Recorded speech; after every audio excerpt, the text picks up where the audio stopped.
개인적으로 저는 작년 12월 말쯤부터 지금 2월이니까 뭐 불과 2월 이제 얼마 전까지 제 스스로에 대하여서 좀 깊이 생각해보고 돌이켜보는 시간을 보냈습니다. 제가 이렇게 제 스스로 12월 말 시점부터 2월 한 중순 정도까지 좀 이런 좀 은혜의 시간을 보내게 되었던 이제 두 가지의 계기, 동기가 있었는데 그 하나는 아프리카 가나에서 선교사로 이제 그 땅의 영혼을 위해서 정말 그대로 목숨 내놓고 선교하고 계시는 이태현 선교사님을 만났기 때문입니다. 12월 말부터 한 서너 번 정도를 이제 만나게 되었는데 이제 그것이 그 계기가 하나였고, 다른 하나는 올해부터 시작한 우리 교회가 복음에 집중하기 위해서 말씀을, 성경을 매일마다 정해진 분량을 이제 규칙적으로 읽는 것으로부터 비롯된 것이었습니다. 이태원 선교사님은 우리 감리교 선교사님이 아니고 타교단 파송 선교사이십니다. 저희가 영국에 있을 때 한 2회 정도를 만나서 서로 교제하고 이제 그랬던 선교사님이시지요. 한 2년에 걸쳐서 언어 준비를 끝내고 아프리카 가나에 가신 이후에 한 10년 이상을 그곳에 교회를 세우고 또 학교를 세우고 무슬림으로 태어나서 이슬람이라는 종교 문화 속에 그냥 젖어 살다가 이방인으로 끝내 죽을 수밖에 없는 그 땅의 영혼들을 위해서 복음을 전하고 헌신하고 계시는 참 귀한 분이십니다. 이 선교사님이 이제 안식년을 맞아서 한 1년 계획을 하고 우리나라에 들어오셨는데 그 자기의 선교지를 후배 선교사한테 이렇게 1년 동안 맡기고 오셨다고 그래요. 그런데 이제 뭐 후배 선교사님 무슨 문제가 생겨서 1년을 보내지 못하고 한 4개월 정도만 이제 계시다가 3월 초쯤에 다시 이제 가나로 가셔야 된다고 그럽니다. 이제 그럼에도 한국에 계시는 한 4개월의 기간 동안 이제 저희 가정과 한 서너 번을 이제 만나고 밥도 같이 먹고 뭐 차도 마시고 또 장로교회에 가서 이성교사님 설교하실 때 예배도 같이 드리고 또 뭐 개인적으로 이러저러한 깊은 이야기, 선교지에서의 삶, 이성교사님의 인간적인 고뇌 뭐 이런 거를 들을 수 있는 시간이 저에게 있었습니다. 그 이성교사님 말씀하셨던 일화를 하나 좀 소개하고 나누어 보려고 합니다. 이성교사님이 이제 가나에 들어가신 지 몇 년쯤 되었을 때 심한 좌절감에 이제 빠지게 되었습니다. 그 땅의 사람들에게 복음을 전하고 또 교회로 초청해서 성도로 세워지게 하고 또 좋은 일꾼들 될 사람들을 이렇게 선별해서 말씀으로 잘 훈련시켜서 하나님 나라의 귀한 일꾼으로 이제 좀 세우겠다 기도하고 말씀으로 잘 훈련시켰다 싶으면 어느 순간 원래의 무슬림의 삶으로 되돌아가기를 반복하는 그러한 일들이 계속 이렇게 일어나게 되었답니다. 이제는 좀 일꾼으로 좀 세워졌구나. 이제는 좀 동역할 수 있는 동역자로 하나님이 세우시는구나. 이제는 저 일꾼을 통해서 교회가 좀 더 새로워지고 복음의 능력이 나타나고 그럴 수 있겠구나. 그렇게 좀 기대를 가지게 되면 여지없이 그들은 이성교사님과 교회를 떠나서 미련 없이, 아주 미련 없이 자신의 삶의 자리로 되돌아가는 여러 명의 사역자로 세울 만한 그러한 성도들 때문에 아주 깊은 절망감을 느끼게 되었습니다. 설상가상으로 그 당시에 이성교사님이 심한 말라리아에 걸려서, 말라리아가 저도 뭐 우리 모두 다 그렇잖아요. 뭐 결러보지 않아서 얼마나 고통스러운 병인지 모르는데 아주 견디기 어렵답니다. 그냥 몸이 불덩이 같고 뭐 온몸이 다 그냥 뭐 뼈가 막 이렇게 사그러 이렇게 부서지는 듯한 느낌이 든다고 그래요. 얼마나 힘든지 그 말라리아 걸리면 아주 고통스럽다는데 그때도 말라리아까지 걸려서 정말 죽고 싶을 정도로, 죽었으면 좋겠다 그런 생각이 들 정도로 고통 시간을 보내고 있었습니다. 절망, 사역에 대한 어떠한 그 회의감, 또 몸과 마음은 마치 너덜너덜해진 것 같고 또 희망 없는 그러한 느낌. 육신은 정말 뭐 쇠약해질 대로 쇠약해져서 이젠 정말 아무것도 할 수 없겠다는 느낌이 문득 드는 어느 날 깊은 밤, 이제 부인 선교사님 부인 사모 선교사님은 깊은 잠에 들어 있었는데 문득 가나는 총기를 개인이 총기를 소유하기를 허가하는 나라랍니다. 그러니까 우리가 생각하는 그런 멋있는 권총 이런 게 아니고 대부분 사제총들, 직접 만드는 총들, 성능이 무지하게 좋은, 그냥 한 번 쏘면 뭐 그냥 아주 무지하게 좋은 사제총들이 가나에는 막 널려 있답니다. 뭐 언제든지 살 수 있고 서로 위험하고 그러니까 그렇겠죠. 이 선교사님 그 집에도 사제로 만든 총이 3정이나 있었는데 문득 죽어야겠다 그런 느낌이 들어서 사제총 권총을 하나 가지고 총알을 장전하고 이제 부인이 자는 것을 이렇게 두고 거기는 뭐 가보지 않았습니다만 뭐 불이 없는 곳에 문을 닫고 나오면 정말 앞도 볼 수 없을 정도로 아주 캄캄한 그 밤 총을 들고 나와서 총구를 머리에다가 갖다 대고 죽어야지. 내가 이곳에서 왜 이 허망한 시간을 보내야 되나. 소득도 없고 열매도 없고 내가 죽어라고 이래도 주어지는 건 아무것도 없고 그리고 몸은 몸대로 너덜너덜해지고 마음은 마음대로 상하고 이렇게 의미 없고 희망 없는 이 땅에서 내가 무엇을 하고 살아야 되나.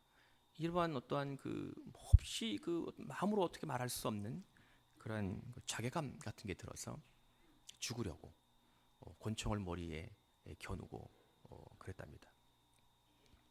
솔직하게 말씀드리면 이 선교사님이 이런 얘기 하시면서 목사님 몇 분이 계셨는데 설교 시간에 내 얘기 절대로 하지 마 그랬는데 또 약속을 못 지켰네. 이거 괜히 인터넷에 올렸다가 큰일 날 것 같은데 내 얘기 절대로 하지 말라고 선교사가 그따위밖에 안 되느냐고 그렇게 욕먹을 것 같으니까 절대로 자기 얘기하지 말라고 이 선교사님 그러셨는데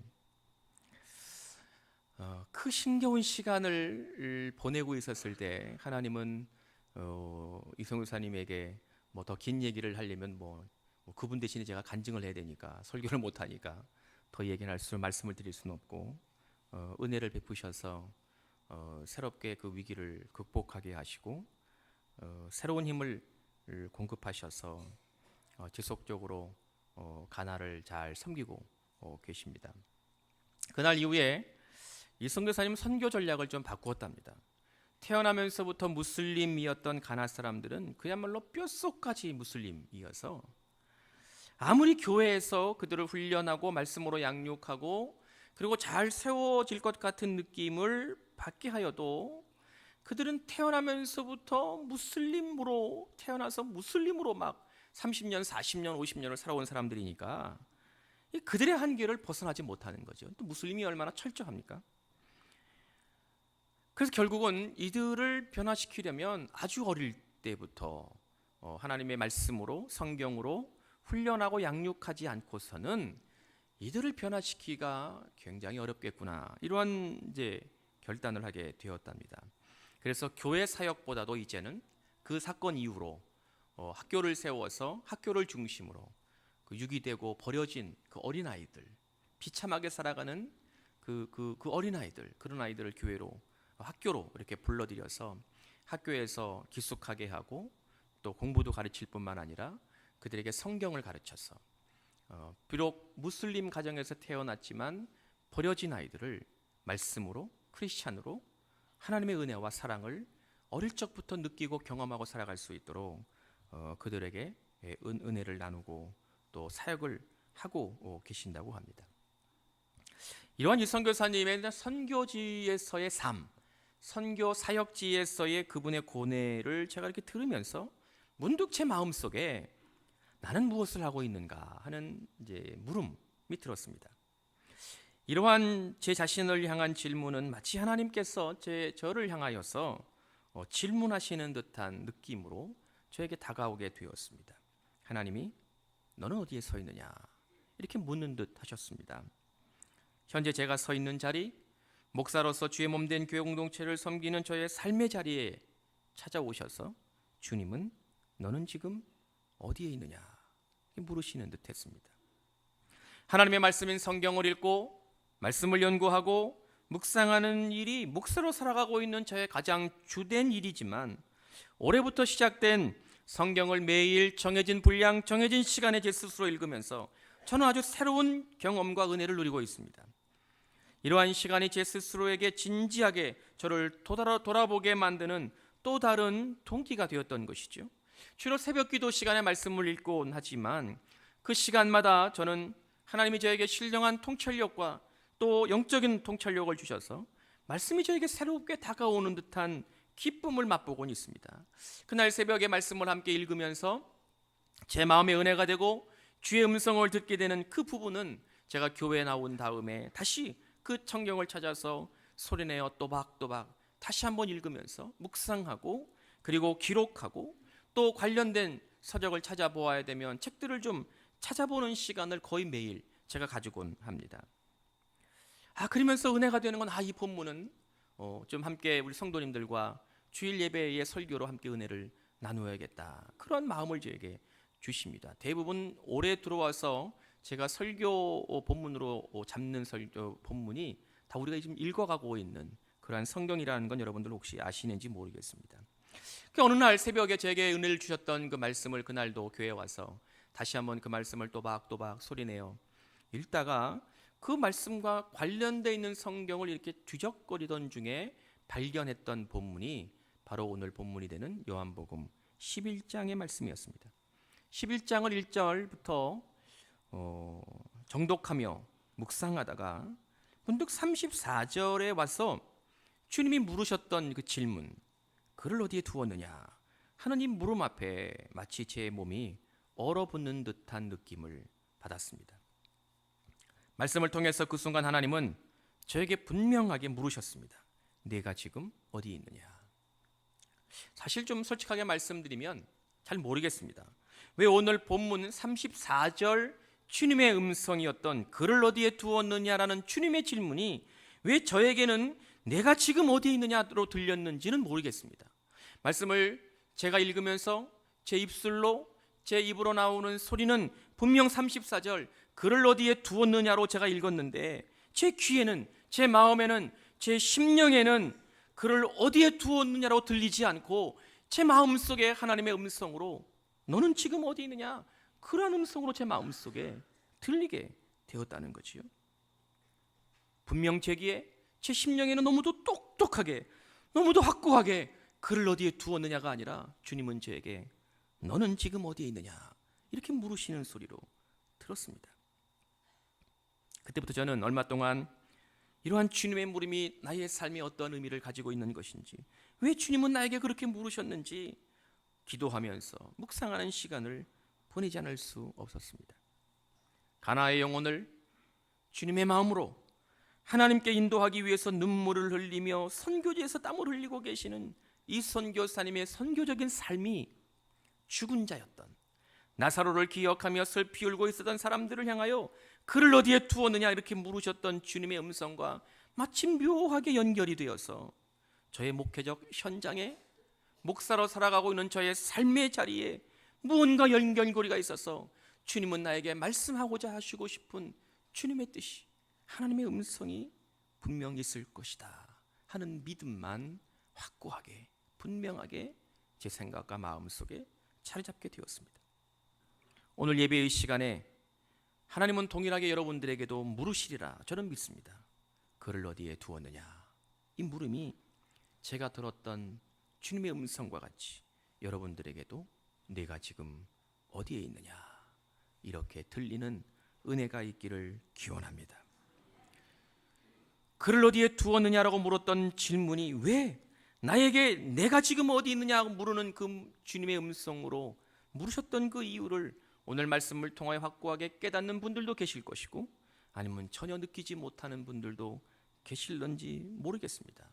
그러나 분명한 건 죽은 자를 애도하는 슬픔의 현장에 오셨던 주님은 그들에게 그를 어디에 두었느냐 이러한 물음을 통하여서 혹시 그들이, 혹시 여러분들이 죽은 자들로 살고 있는 것 같아서 너의 삶의 자리가 어디이냐?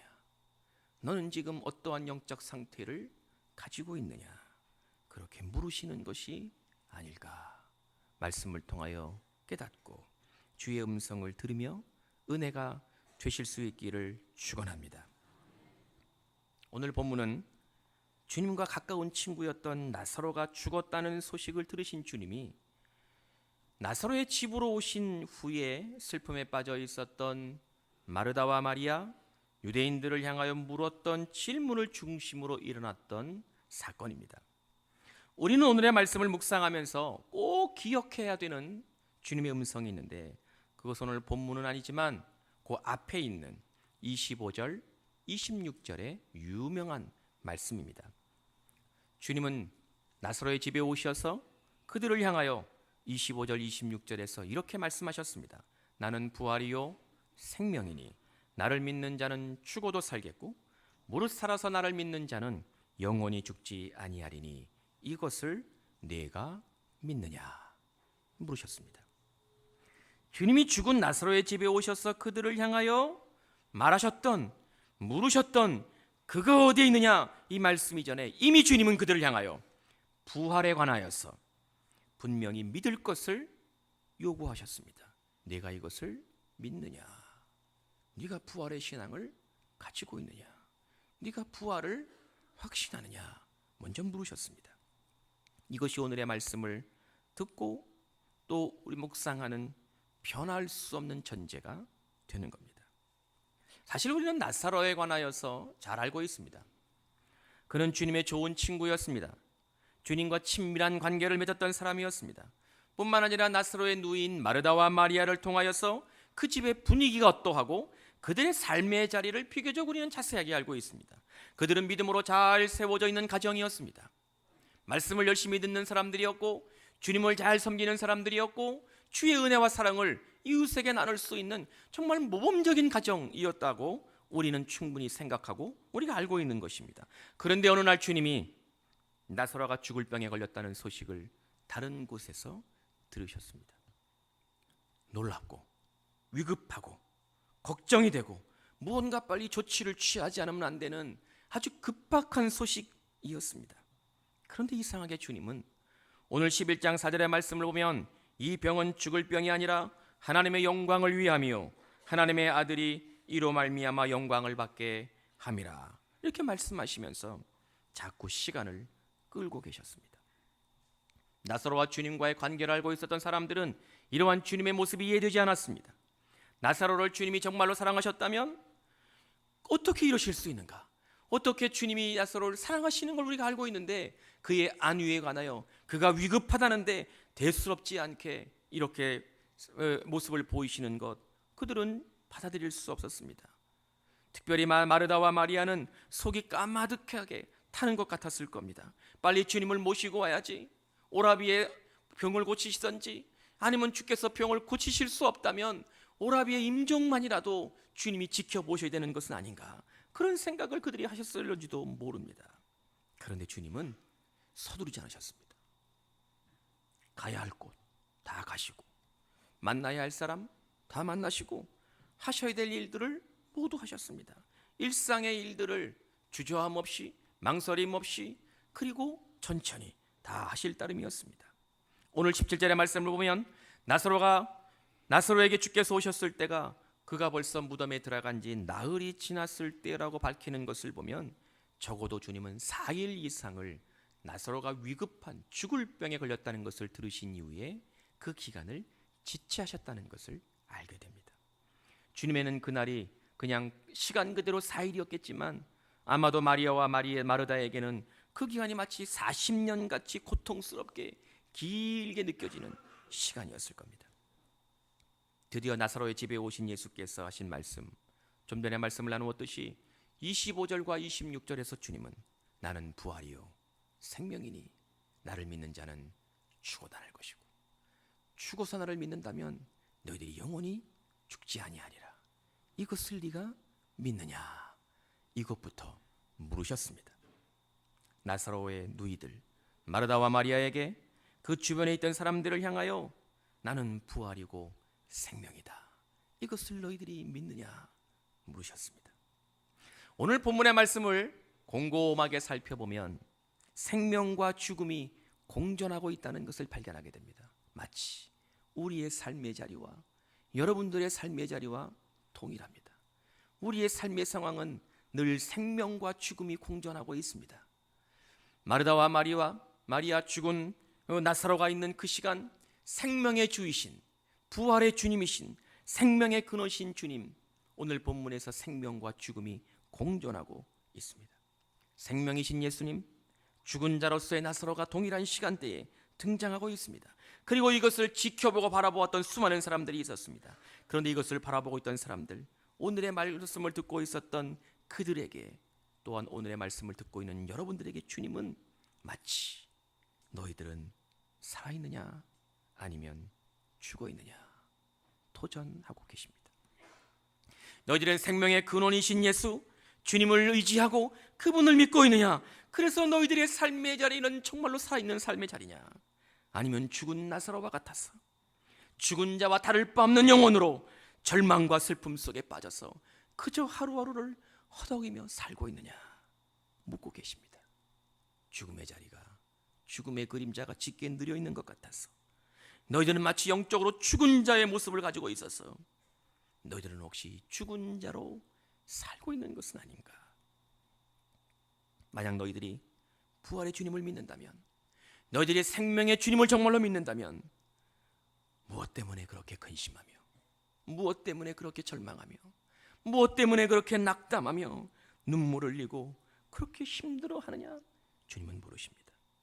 마치 나사로가 그들의 눈앞에 죽은 자로 이미 무덤에 들은 것으로만 그렇게 보여서 죽음의 너머에 있는 부활의 주님, 생명의 주님 예수 그리스도를 보지 못하여서 그저 절망하고 그렇게 보내고 있는 것은 아닌지, 우리들이 그러한 삶의 자리에 죽음과 생명이 공존하는 이 세상에 여러분들의 삶의 자리에 마치 여러분들이 죽은 자의 그늘 속에 살아가고 있다면 주님은 여러분들을 향하여 너희들은 지금 어디에 있느냐 묻고 계십니다.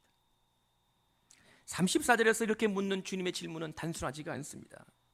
죽은 나사로를 어디에 두었느냐고 물으신 것이 아니라 오히려 근심과 걱정에 사로잡혀서 모든 것을 주저앉고 놓아버린 마르다 마리아와 많은 사람들을 향하여 너희의 영혼은 지금 어디에 있는지, 어떠한 상황 속에 있는지 묻고 계시는 것이죠. 주님은 이미 나사로의 죽음이 죽음으로만 끝나지 않을 것임을 분명하게 말씀하셨습니다. 나사로의 죽음은 오직 하나님의 영광을 위한 것이며 나사로의 죽음을 통하여 내가 영광 받으실 거라만을 분명하게 말씀하고 선언하셨습니다.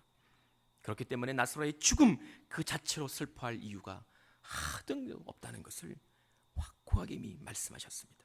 죽음이 설마 너희들 주변에 가까이 왔다 할지라도, 설령 너희들이 죽었을지라도 생명이신 예수 그리스도, 부활의 주가 되시는 그리스도를 통하여 너희들은 새로운 은혜를 누리며 죽음이 결코 너희들을 이길 수 없음을, 너희들의 삶이 죽음의 그들이 지배할 수 없다는 것을 분명하게 말씀하고 믿을 것을 요청하셨습니다. 믿어야 한다고 도전하고 계십니다.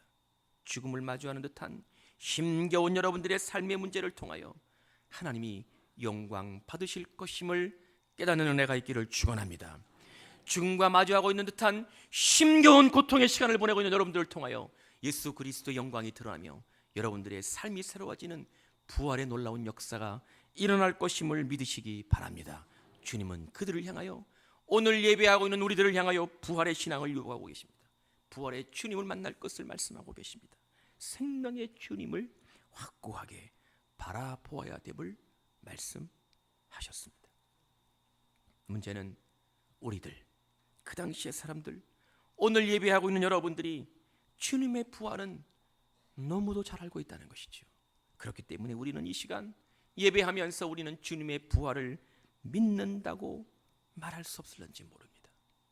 부활을 잘 알고 있기는 하지만 주님의 부활을 믿는다고 이야기할 수 없을 것 같은 느낌을 받게 됩니다.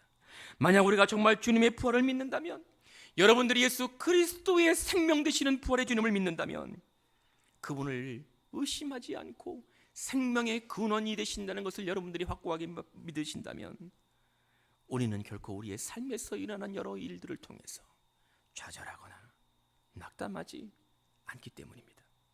삶이 좀 힘들다고 불평하지 않기 때문입니다. 일이 내 뜻대로 되지 않는다고 누구를 원망하지 않기 때문입니다. 우리의 삶에서 발생하는 여러 가지 일들, 어려운 고통의 문제들, 그러한 것들 때문에 한치도 그 어려운 순간에서 벗어나지 못하고 그저 힘들어하고 한숨 짓고 원망하고 남을 탓하는 것이 아니라 그 너머에 계시는 생명의 주님, 그 너머에 계시는 부활의 주님을 볼 수 있을 것이기 때문입니다. 주님은 우리에게 말씀하셨습니다. 너희들에게 일어나는 고난은 하나님의 영광을 위한 것이다. 우리의 삶 속에 찾아오는 고통은 그리스도의 영광을 드러내기 위한 하나님의 일하심의 모습이다. 이것을 너희들이 믿느냐? 이것을 너희들이 믿느냐? 부활이고 생명이신 주님을 통해서 우리의 고난은 은혜로 충만하게 되고, 주님의 부활과 주님의 능력을 통하여 여러분들의 고난은 하나님을 영광스럽게 나타내는 하나님의 일하심의 모습일 것임을 확고하게 믿는 부활의 믿음을 갖는 우리 모두가 될 수 있기를 축원합니다. 이제 주님은 예배하는 여러분들을 향하여 다시금 물으십니다. 지금 여러분은 어디에 계십니까? 오늘의 말씀을 묵상하면서 저는 말씀 앞에 겸손히 서며 하나님이 저를 향하여 묻고 계시는 주님을 만나는 듯 했습니다. 주님의 음성이 제 마음속 깊은 곳에 심령을 울리며 들리는 듯 했습니다. 너는 지금 어디 있느냐? 내가 서 있는 자리는 어디쯤이냐? 이 물음은 목사로 살고 있는 저에게도 좀 충격적인 질문이기도 했고, 제 모습을 마치 저 혼자 적나라하게 바라보게 하시는 주님의 일하심의 일이었습니다. 이 질문 앞에 부끄럽고 정말 고개를 들 수 없을 정도의 그 마음을 갖고 있는 저에게 주님은 오시어서 저를 위로하시고 주님의 은혜를 경험하게 하시고 새로운 주님의 놀라운 사랑을 느끼게 해주셨습니다. 제가 어떤 자리에 있든지 어느 곳에 머물러 있든지 제 영혼의 상태가 어떠하든지 주님은 저에게 하나님의 은혜와 주의 사랑을 넉넉하게 느끼게 해주셨습니다. 할렐루야. 은혜의 시간을 저는 보냈습니다. 용서하고 드리시기 바랍니다. 정말로 여러분들에게 용서를 구하면서 드리는 말씀인데, 참 부끄러운 고백이지만 저는 그냥 제 스스로 어떻게 생각하면 너무 당연하게 생각했는지, 아니면 심리적 동기를 제가 정확하게 말씀을 드릴 수는 없지만 제 스스로는 늘 그런 생각을 했어요.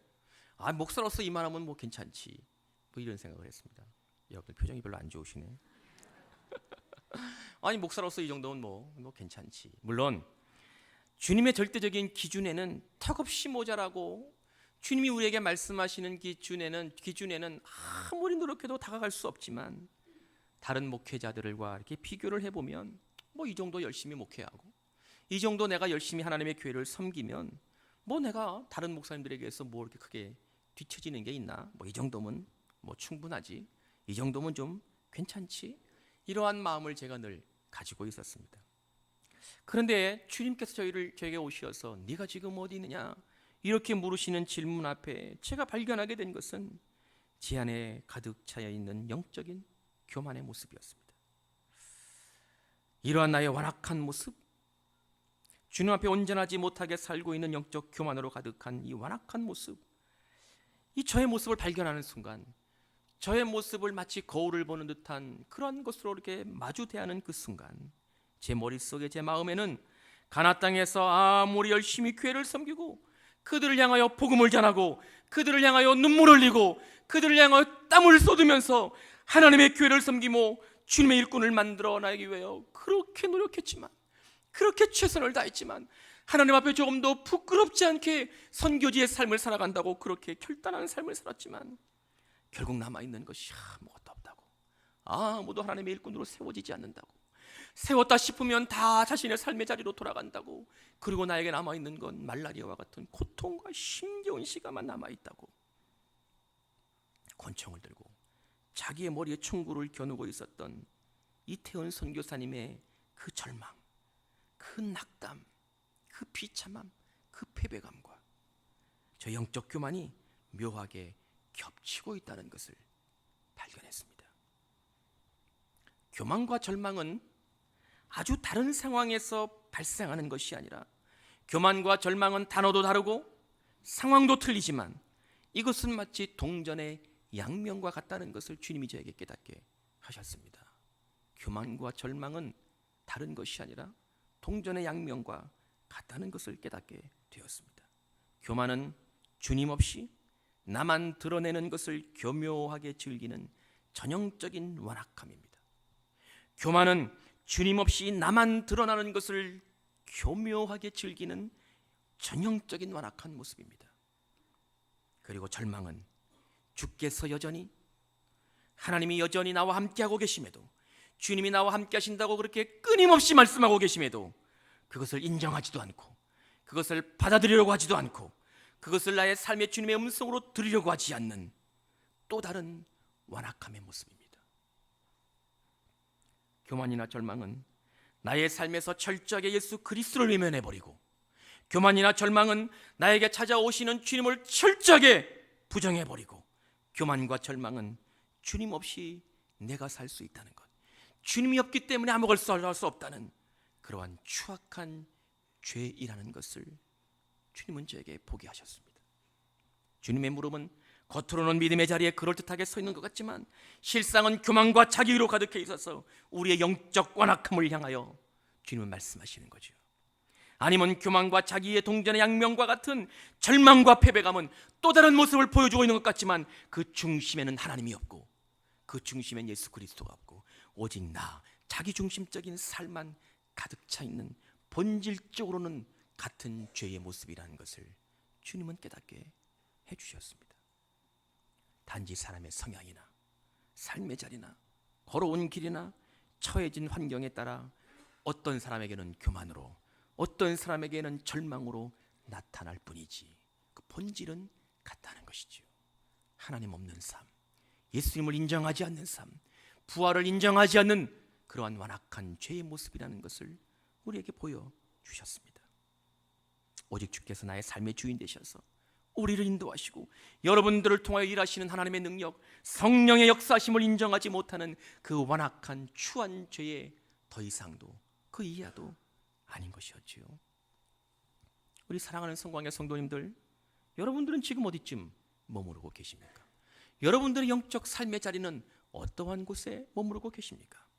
나사로의 죽음으로 인하여 슬퍼하고 절망하고 있었던 마르다와 마리아, 또 다른 유대인들 향하여 물으셨던 그 주님이 오늘 예배하는 자리에 여러분들에게 다시금 묻고 계십니다.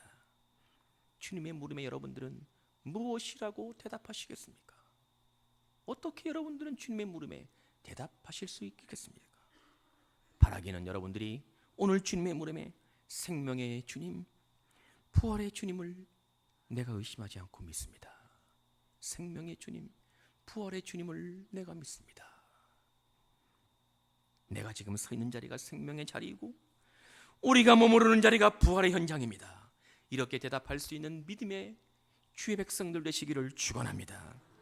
주님 없는 것 같은 삶에서, 예수 그리스도를 온전하게 인정하지 못하는 여러분들의 삶의 자리에서 복음으로 결단하지 못하면서 교묘한 교만의 모습으로, 부질없는 절망의 모습으로, 완악함으로 살아가고 있는 것이 아니라 우리에게 부활이시며 여러분들에게 생명이시고 우리 교회 공동체의 복음의 능력으로 승리하기를 원하시는 예수 그리스도를 오늘 다시금 만나며 주의 음성을 분명하게 듣고, 주님, 부활의 주님, 생명의 주님, 내가 주님을 의지합니다. 내가 주님만을 바라봅니다. 나에게 오시어서 이 땅에서 하나님 영광 받아 주옵소서. 믿음으로 고백하는 우리 사랑하는 성광의 모든 성도들 되시기를 주님의 이름으로 축원합니다. 축원합니다. 기도하겠습니다. 전능하신 하나님, 오늘 선포된 말씀이 우리의 삶에서 구체적으로 실제적으로 드러나며 경험되며 고백되게 하여 주옵소서. 우리가 교묘한 교만과 하나님 의미 없는 절망 속에 빠져서 허덕이는 것이 아니라 우리를 인도하시고 주관하시는 생명 되시는 주님, 부활의 예수 그리스도를 통하여 복음의 능력을 회복하게 하여 주옵소서. 모든 말씀 예수님의 이름으로 간절히 기도하옵나이다. 아멘.